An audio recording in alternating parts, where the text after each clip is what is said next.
and safety to regulate the movement of minor children during nighttime by setting disciplinary hours, protecting them from neglect, abuse, cruelty, and exploitation, and other conditions prejudicial or detrimental to the development. Whereas Ordinance Number SP 2180, Series 2012, or the Quezon City Children's Code emphasize the best interest of the child, where actions concerning children, whether undertaken by public or private social welfare institution, council of law, administrative authorities, legislative body shall be paramount consideration. Now therefore be it ordained by the Council of Barangay Duyan of Quezon City in regular session assembled. This ordinance shall known as Quezon City Disciplinary Minor Hours for Minors. Kagawad, question. Are you implementing a new policy or you're just merely adopting Adopting, sir. the Quezon City Ordinance? Adopting the Quezon City Ordinance. Okay. Mr. Chair, with your permission. Yes, please proceed. Okay. Kagawad, pinasa niyo po yung title po, no ha? Tama? Okay. Yes, Mr. Chair. Huwag ko kayong mag-alala. Kung ano may pagkakamali, ayusin natin. Ano ha? Kaya kami nandito para turuan kayo, tulungan, paano. Kasi po, nakalagay dito resolution number 049. Nakita niyo po, Kagawad. Pero pagdating po doon sa dispositive portion, nagiging ordinansa. Napansin niyo po, Kagawad? So when it is resolution, hindi na ordain ang ilalagay. Now therefore be it resolved by the Council of Barangay Duyan and regular session assembled, no, to implement ordinance number SP 2301. So in the form of a resolution po, yung dispositive portion, there's no need for section 1, title, gato ganyan. Because what you are doing is just, you are just implementing the whole city ordinance. Di ba yun ang gusto mo, Kagawad? Yes, Mr. Chair. Ayan, Tama. okay. So, ibig sabihin, just make the resolution entirely not from the title hanggang sa baba na. Kaya wala natin ordain, wala na section, ha? Okay. Mr. Chair, may question lang po. Sige po. What if yung time po kasi, syempre we are requesting to adopt. Pero paano po kung kapalitan po yung time? Like 10 p.m. to 4 a.m. Very good question yan. Kaya ko tinanong kanina. Very good yung tinatanong nga niya eh. Kasi Kagawad, pag meron po tayo city ordinance na naglagay po ng prescribed, nag-provide po ng oras po, hindi natin pwedeng palitan. Kasi otherwise, yung resolution mo ordinances will be inconsistent with the city ordinance. Ayan. Kaya yun ang nalagay. That's the reason nire-review namin eh. Kasi you have to know kung consistent ba yung inyong ginagawang ordinansa sa resolution, sa city ordinance, and the national laws. Kaya you cannot change the time. So if you are going to adopt or implement the entire ordinance, there's no need for you to change the provision of the ordinance because ang gusto mo i-implement. Okay, so anong gagawin natin dito, Kagawad? With your permission, ano ang gagawin? Baguhin natin, ibibigay namin sa inyo ulit. Well, yung first session, yung last session po kasi, nag-discuss kami between Kagawads. Yung isa ka pong kasing Kagawad na, ang gusto niya is 10 p.m. to 4 p.m. to 4 a.m. Which is, I told him na medyo baka hindi po pwede kasi nga, yung city ordinance talaga is 10 p.m. to 5 a.m.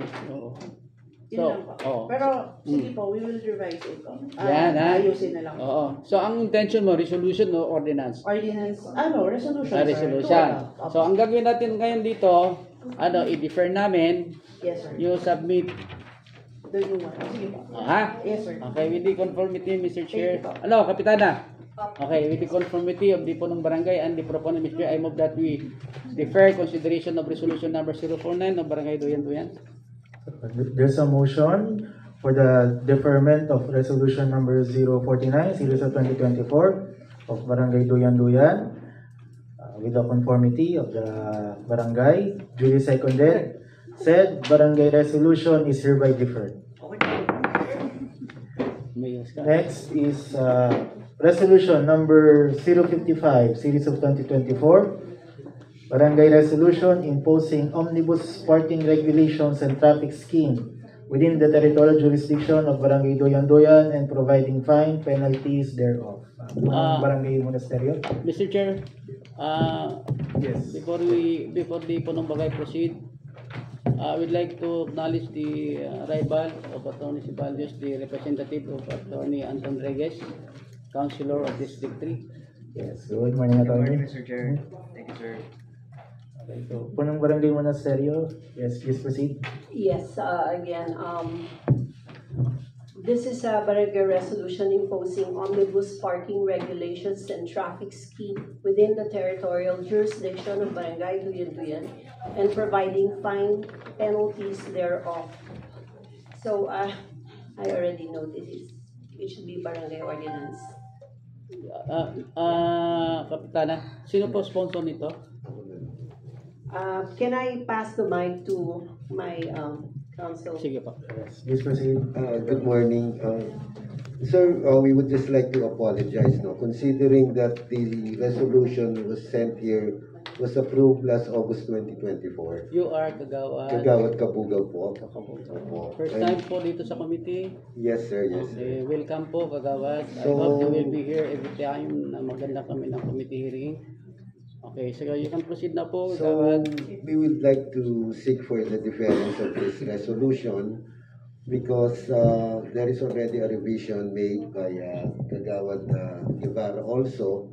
However, that resolution was not submitted here. No? So, this resolution was still approved last August 2024.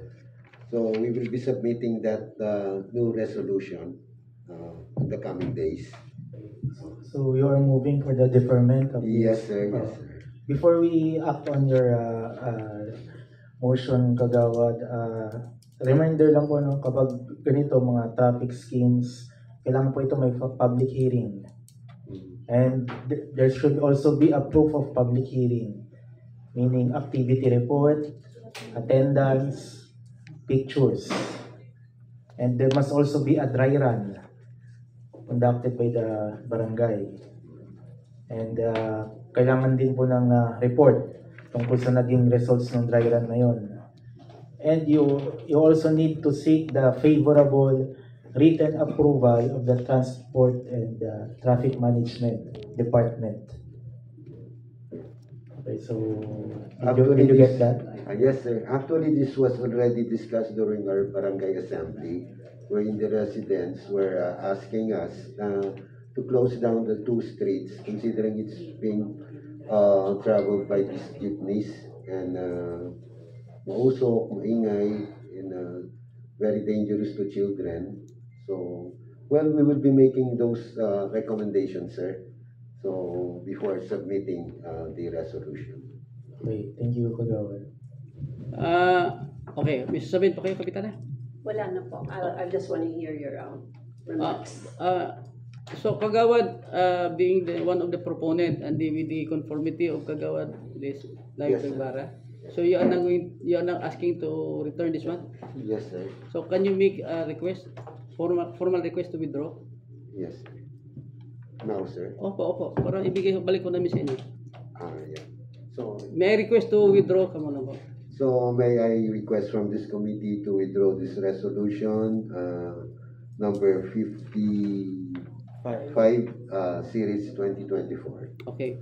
Mr. Chair, there is a request from the proponent and the conformity of the Punong Barangay and the other members of the Sangguniang Barangay. I move that we return this is the resolution number 055 to the Barangay of Origin. Okay, so there's a motion for the return of resolution number 055, series of 2024 to the Barangay of Origin with the conformity of the barangay. Said resolution is hereby returned to the Barangay of Origin. Thank you. Thank you very much. Sana dumami kayo laro. Sa susunod marami na kayo. Mariana na. Mariana na.